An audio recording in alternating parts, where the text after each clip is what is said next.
Mihawk versus Shanks. This is probably the biggest debate in the entire One Piece community, and I've made several videos on the topic myself. And today we're going to discuss that topic, but we're not going to discuss the power dynamic or who's stronger than who. We're going to talk about the fact that these two combatants will fight again. So no, I'm not talking about any hypothetical matchup or what if this happened or that happened. I'm talking about them actually fighting again, having a rematch in this final saga of One Piece. And the way Oda's been setting things up, I think it's gonna happen more than likely. So let's take it from the very top, because the most glaring thing is the fact that Mihawk has refused to fight him for 12 years. He says he doesn't challenge one-armed has-beens and refused to fight him at Marineford and a few other instances. So I guess you could call these excuses for why he refuses to cross blades with his biggest rival. But as we should all know, nothing in One Piece is set in stone. Well, almost nothing, because there's certain things that you have to have set in stone, like Luffy becoming the Pirate King, Zoro becoming the world's strongest swordsman, stuff like that. But for most things characters say, like Zoro saying I'm gonna kill Kaido, Luffy saying I'm gonna whoop Jack's ass or something like that. The circumstances are always changing and things don't always turn out the way characters want them to. And of course, we need to learn why Mihawk has been avoiding this man so hard, because on the surface is the fact that he lost his arm. But is there a deeper meaning to that? One thing I can point out is the fact that he probably feels betrayed. He probably feels like he's not getting the fight he deserves after Shanks lost his arm. And I believe he drew a connection between Shanks and Zoro, because when Zoro abandoned his pride to get stronger for Luffy, he recognized that. And that's probably what he recognized in Shanks, with the fact that he gave up his arm for Luffy as well. In this case, Shanks sacrifices potential for someone that looks up to him and someone who will inevitably lead the next generation. Currently, I think the biggest thing that will lead to them fighting again is the Buggy Factor. So yes, Buggy is the biggest catalyst in this whole thing. That's because Crocodile and Mihawk have thrown themselves in willingly and have decided to use Buggy as a pawn. But I don't think they've foreseen all the various conflicts that can arise from all this. Now, I don't think they understand just how ambitious Buggy really is, especially now that he has all this confidence and he knows he has Mihawk and Crocodile on his side. To some extent, of course, because he probably thinks that if things get too tough, he could just throw them in the ring and they'll take care of things for him. But inevitably, unforeseen conflicts will develop, most especially with the Marines, because currently they're losing all these forces, all this power, all these men getting killed left and right, all these impoverished nations rising up against the Marines because they want some sort of pathway for their survival and for the survival of their families. And this is an especially bad time for the Marines, because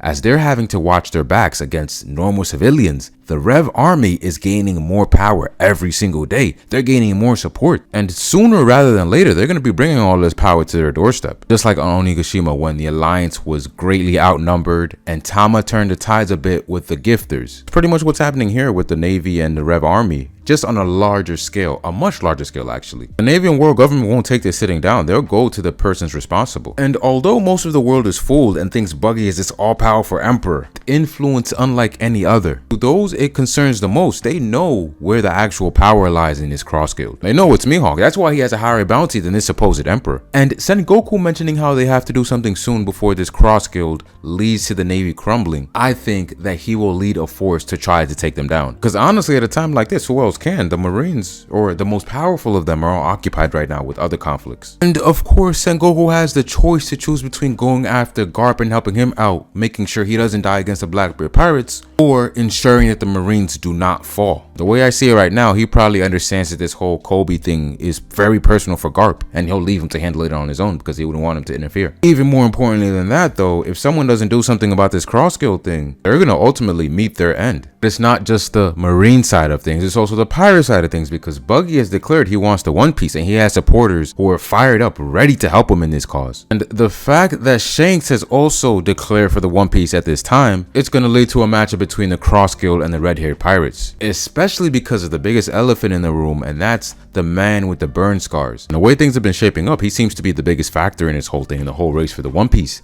and we're trying to figure out who's gonna get to him first.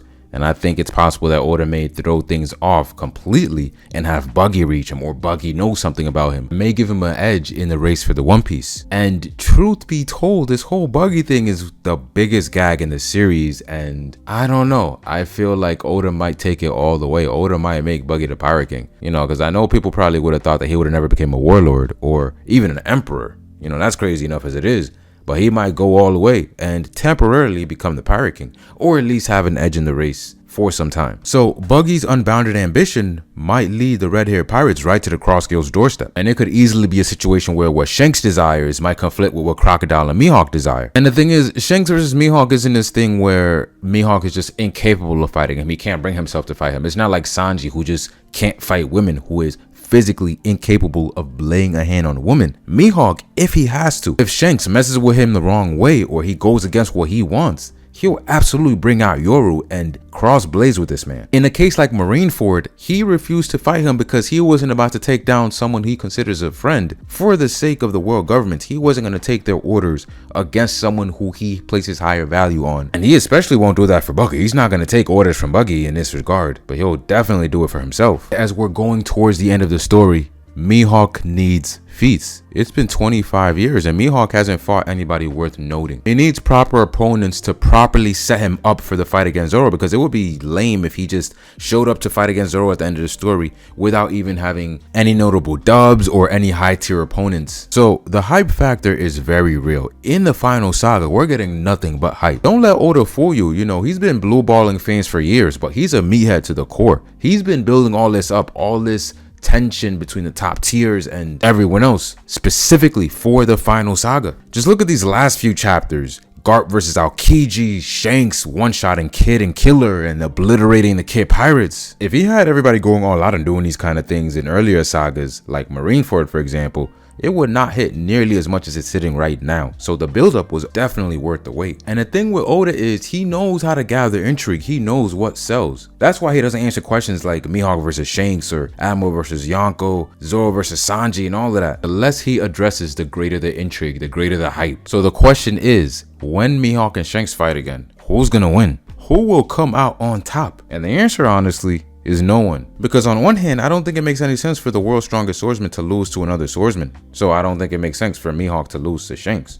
But I also don't think it makes sense for Shanks to lose to Mihawk either. And that's because Shanks still has a great role to play in the story. He ultimately may have to fight Luffy. It's either that or he gets killed by Blackbeard to build up Luffy's final fight. So all these plot points are interconnected and Oda's gonna have to find a way to make them work and preserve the relevancy of these certain characters at the same time. But I also think the fight between Mihawk and Shanks is also important for a few other reasons, like we may actually find out why he refuses to fight him on a deeper level, and also things like why didn't Shanks forge a black blade? Shanks had as much potential as Mihawk. What's the utility of black blades? What gives black blades an advantage over normal swords or normal graded weapons? And why did Shanks ever challenge Mihawk to begin with? Why did he seek him out, and why did they have these duels back in the day? Did Shanks want to be the world's strongest swordsman at one point, and did his goals and dreams just change at another point? Why does Mihawk think of him as a has-been? I mean, he made it all the way to Emperor despite having only one arm, so he should have a little more respect for his power, shouldn't he? And on top of that,